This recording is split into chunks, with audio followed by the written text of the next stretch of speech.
Yan, good morning mga ka-DIY. Nandito tayo sa XPT Car Wash. Wala tayong customer ngayon. At may nasiraan tayong kasama. Ito. Don Benitos. Siraan dito sa harap ng shop. Kaya ginagawa natin. Yan yung mga kasama natin na gumagawa siya. Boss Clifford. Napasyal ka? Oo. Anong problema ng sakyan? Naputuran timing belt na. Timing belt saka Rocker arm. rocker arm. Nasira. Ilan yung nasirang rocker arm? Mga tatlo siguro. Tatlo. Tingnan natin sa bayan kung merong Nabigo. Kukontrahan mo yung Pupuntaran yung flywheel sir. para Matanggal natin yung main pulley niya. bakit kailangan tanggalin mo yung pulley? Para matanggal natin yung timing belt.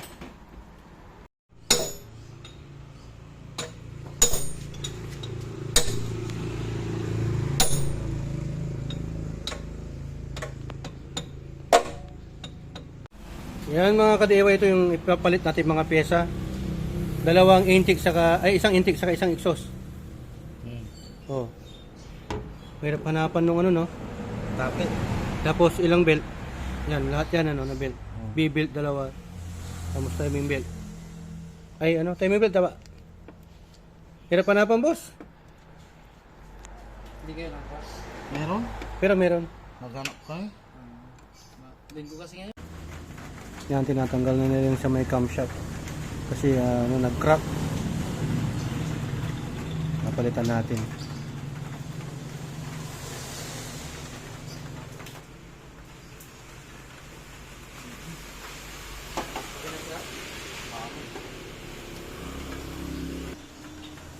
Makita. Hindi na kita kasi nalapag niya yung mga camshaft bearing na.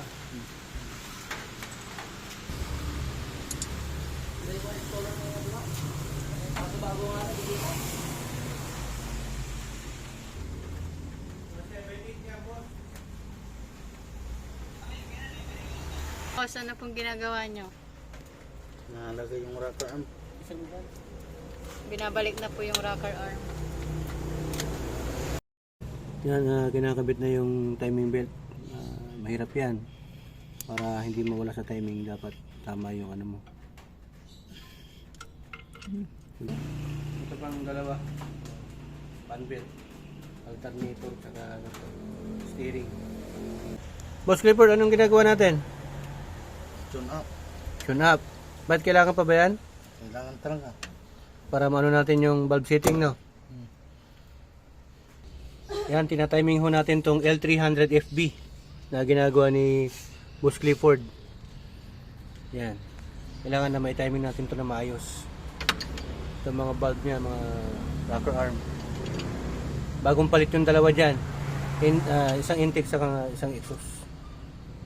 Tapos pinalitan din natin ng timing belt kasi naputulan ng timing belt. Kaya nabasagan siya ng dalawang rocker arm. Tsaka itong pala, nasira din yan, nagkaroon ng crack. Itong sa may camshaft bearing. Yan. Yung tamang-tama lang, hindi mahigpit, hindi rin maluwag. Para hindi maingay. Walang talakitik, di ba boss? Standard pa rin talaga to ang natin 10, di ba? Lahat ng 45.6.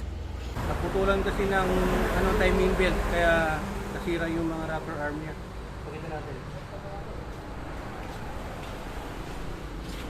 Yung mga nasira, yan yung mga nasira, itong timing belt, tapos nasira na rin itong niya sa may alternator at sa power steering. Tapos itong rocker arm niya, intake exhaust, nabali dahil lang sa naputulan ng timing belt.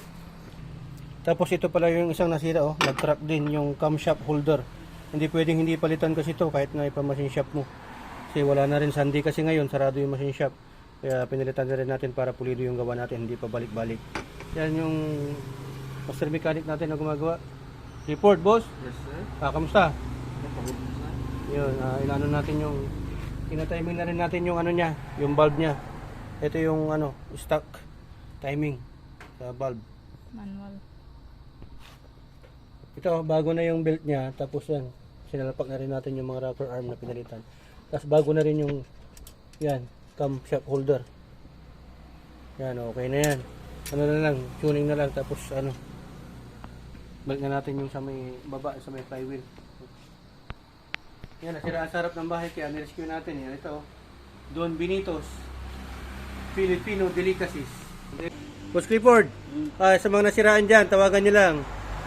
Hakuna Matata. Nag-home service din po kami. Boss? Yes, sir. Kahit saang lugar, any point of Luzon, basta kaya ng Pajero, no? Kahit saan. Kahit saan, nagtutuwing din tayo, di ba? Kahit bundok. Kahit bundok. Kaka-rescue mo rin doon kagabi, di ba, sa Lingayen, boss? Sa Kibaol. Diba o? Anong nangyari doon? Ayan. Banda mo lang na yun. Bulk timing na lang, mga ka-DIY. Bangun ka lang ng madam. Lapit-lapit na to, mga another 1 hour pa to. Okay na to.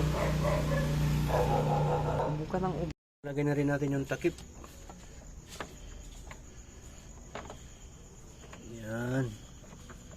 Binubuo na natin. Binabalik na ni Boss Clifford yung crankshaft pulley para mailagay na natin yung steering belt tsaka yung alternator. Kaya pa? Kaya pa naman. Kaya pa. It's already 8 o'clock in the evening. Yan.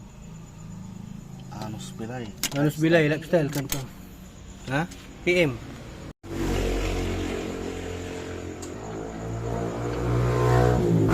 Tornilyo ng itong cover. Ito sa main belt. Ayan, boss. Ha? Water pump. Water pump. Kaya kinakabit na rin natin yung fan. Naikabit na rin natin yung para sa water pump niya, di ba, boss? Yes. Ano?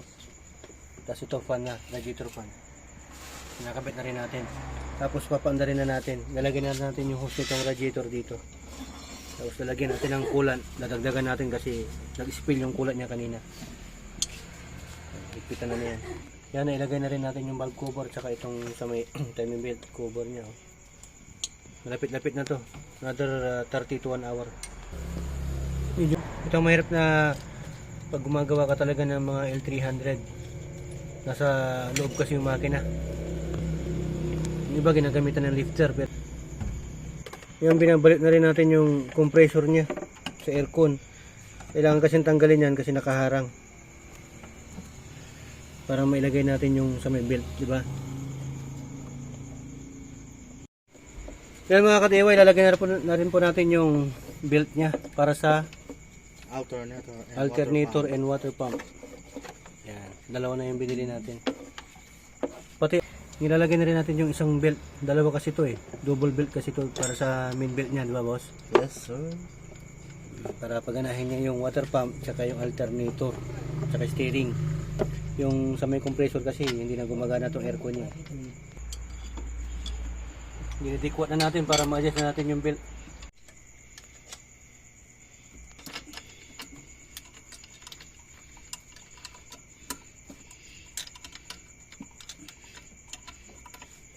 Yun, sa wakas mga ka-DIY, tapos na yung L300 na ginagawa natin. Kasama natin gumawa si Yulo Pascual ngayon.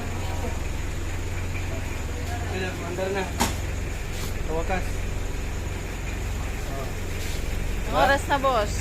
Ha? Anong oras na? Anong oras na? 11, magto-12 na ng gabi. Umpisa natin ang alas 11 ng umaga. Grabe, 12 hours.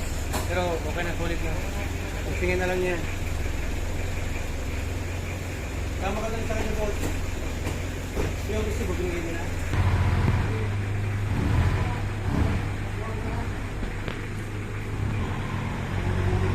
Ilang taon mo na yun?